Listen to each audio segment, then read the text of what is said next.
Public sector companies خود مختار اداروں اور اٹیچ ڈپارٹمنٹ کی کارکردگی بہتر بنانے کے لیے enhancing delivery and government efficiency wing بھی بن چکا ہے۔ سرکاری اداروں کو ایڈوائزری خدمات مہیا کرنے کے لیے پنجاب فائنینشیل ایڈوائزری سروس کی بنیاد رکھی گئی ہے۔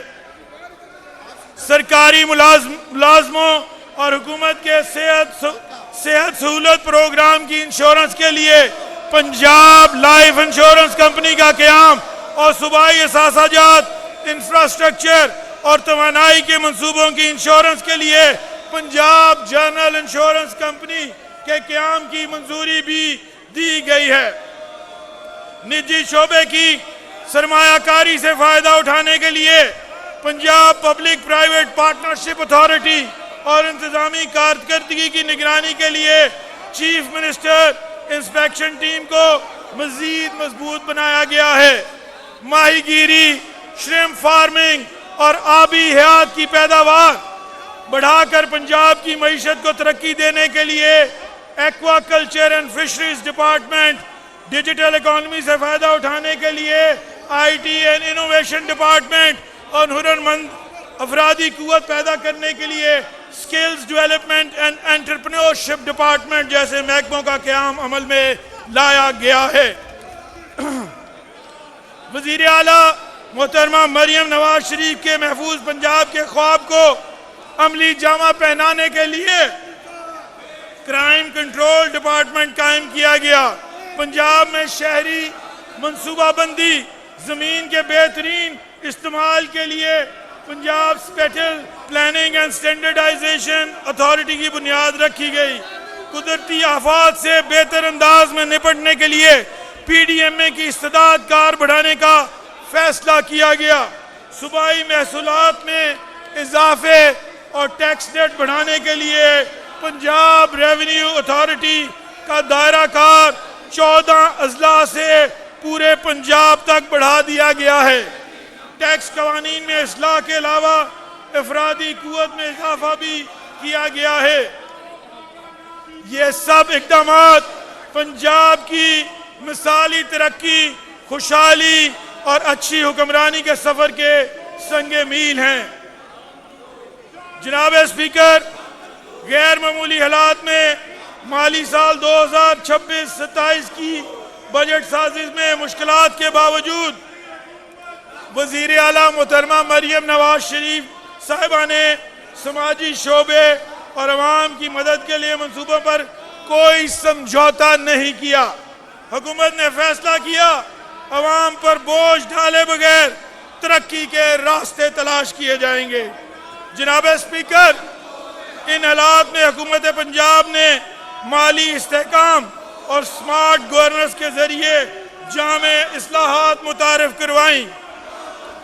کیش مینجمنٹ فنڈ کو 800 ارب سے بڑھا کر مالی سال 2026-27 میں 1200 ارب کر دیا گیا، جس سے صوبے کو اضافی منافع حاصل کرنے میں مدد ملے گی۔ مالی سال 2025-26 میں پنجاب کے گندم کے قرضے کو مکمل طور پر ختم کر دیا گیا۔ جناب اسپیکر، گزشتہ 3 سال کے دوران 760 ارب روپے کا ڈومیسٹک ڈیٹ واپس کیا گیا۔ بر وقت اصلاحی اقدامات نہ کیے جاتے تو یہ قرض آج 1 کھرب روپے سے بھی تجاوز کر چکا ہوتا۔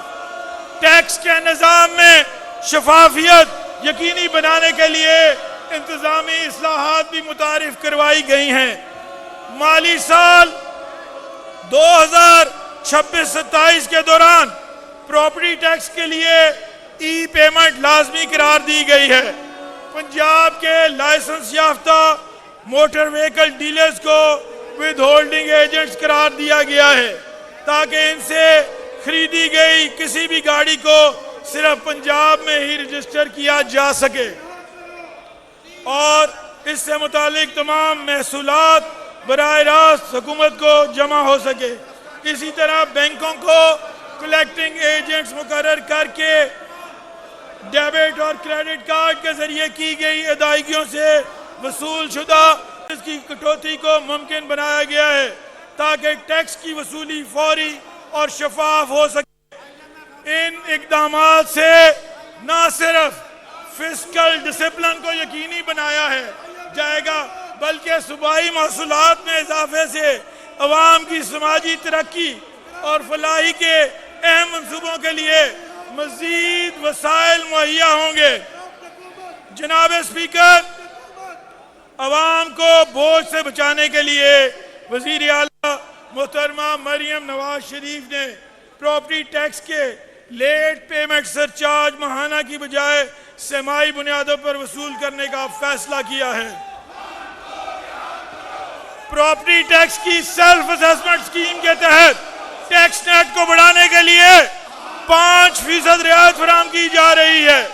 ماحول دوست ٹرانسپورٹ کے فروغ کے لیے الیکٹرک گاڑیوں پر ٹوکن ٹیکس کی چھوٹ 95 سے بڑھا کر 99% کی جا رہی ہے۔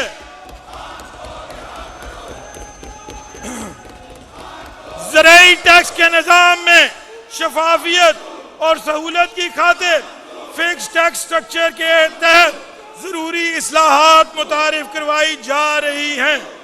کاٹن فی کو مکمل طور پر ختم کر دی گئی ہے جس سے کسانوں اور ٹیکسٹائل سیکٹر کو براہ راست فائدہ ملے گا۔ ہم نے صوبے کے معاشی مشکلات پر عوام کی مشکلات کو ترجیح دی ہے اور دیتے رہیں گے۔ جناب اسپیکر